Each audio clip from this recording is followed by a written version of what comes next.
काशिफ साहब, किस चीज़ का डर है? चलें अगर गलती से ही सही ये केस उधर पहले लग गया था, उसके बाद उसको बताए बगैर फिर वहाँ से हटा लिया गया, जिस पर ये सारी सिचुएशन पैदा हुई, तो खौफ किस चीज़ का है? सर नसीम साहब का भी यही सवाल है। बिस्मिल्लाहिर्रहमानिर्रहीम। बहुत शुक्रिया आसमा।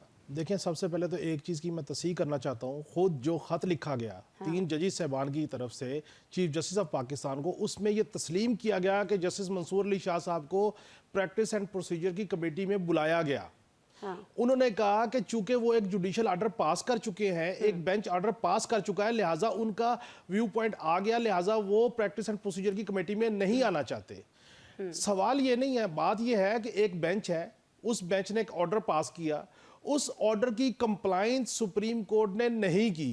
मुद्दा ये है, और वो ऑर्डर ये था कि आप इस केस को बेंच के सामने दोबारा लगाइए। नहीं लगाया गया। एडिशनल रजिस्ट्रार को नोटिस दे दिया गया। आज रजिस्ट्रार साहब पेश हुए, उन्होंने कहा कि जो उस वक्त केस लगा था वो आपके पास गलत लगा था, ये चूंकि आईनी मामला था।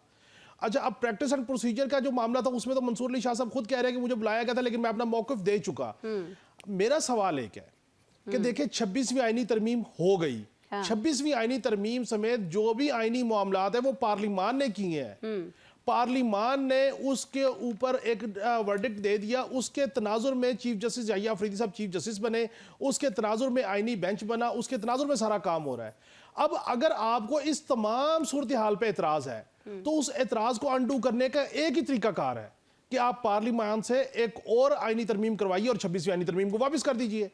अब अगर आप ये कहें कि जी वो अच्छे दोस्त थे, वो अच्छे उनकी फर्म्स थी और सो एंड सो, तो सर जो जस्टिस याहिया अफरीदी साहब है, इनकी क्रेडिबिलिटी के ऊपर आपको कैसे डाउट हो गया कि वो ठीक नहीं है? नंबर 2 कि एक सेट पैटर्न के तहत मामला चल रहा है, चीफ जस्टिस साहब है, वो एक इदारे को होल्ड कर रहे हैं, उसके सुपरविसी के साथ है।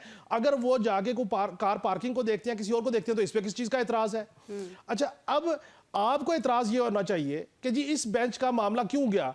अच्छा, इस बात के ऊपर कोई बात करने को तैयार नहीं है कि ये रवायत काजी फाइज़ साहब से शुरू हुई कि साथ साथ बेंच के जजेस के कमरे हैं, साथ साथ आप बैठे हुए हैं, आप बैठ के बात नहीं करते, आप खत्तों किताबत कर रहे हैं और माशरे में और मीडिया में हर चीज जा रही है ताकि लोगों को लगे ये होती है ना बहुत सारी चीजें। अगर आपने पॉइंट स्कोरिंग ही करनी है, रिकॉर्ड ही करना है, तो ये मामला काजी फैसल साहब ने तो काशिफ साहब को बहुत अच्छा लगता था। हमने कोई उसके काशिफ साहब बड़े खुश होते थे जब काजी फैसल का खत लिखते थे कि मैंने काजी साहब के उस मामले को जो है वो अप्रिशिएट किया हो। मैं उस वक्त भी यही कहता था कि साथ साथ कमरे जाए जाके बात करें।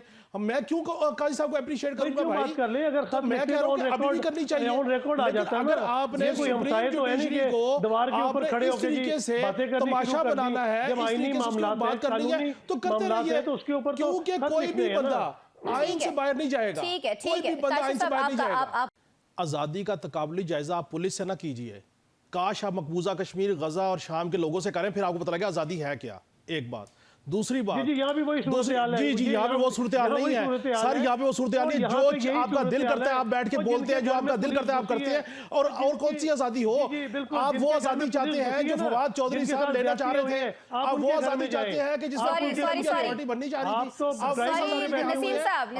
उस आजादी के हामी है जिसमें तहरीक इंसाफ की हुकूमत ने सोशल मीडिया को क्लब किया जा रहा था, स्नब किया जा रहा था। आप उस आजादी के हामी होंगे, मैं उसका हामी नहीं था, मैं उस वक्त भी उसके खिलाफ था। काशिफ साहब एक सेकंड देखिए, मैं आपकी तरफ वापस आती हूँ। नसीम साहब और बाकी साहिबान, ये काशिफ साहब की बात सुन के जो उन्होंने मिसालें दी हैं, मुझे तो वो याद आ गया, वो जो कहा जाता है कि जी किसी को मौत दिखा के बुखार पे राजी कर लें। आप हमें वो मिसालें देके आप नहीं, आप ना माने ना, आप कहें कि हम नहीं है आजाद। आपका हक है, आप राय दीजिए, मैं सुनने का पाबंद हूं, लेकिन उससे मैं एग्री करने का पाबंद नहीं हूं। मेरी राय से आप एग्री करने के पाबंद नहीं है। मैं अपनी राय दे रहा हूं। आपको एतराज है, आप बबांगे दोहल जो है इसके ऊपर एहतजाज कीजिए, मुझे कोई एतराज नहीं है।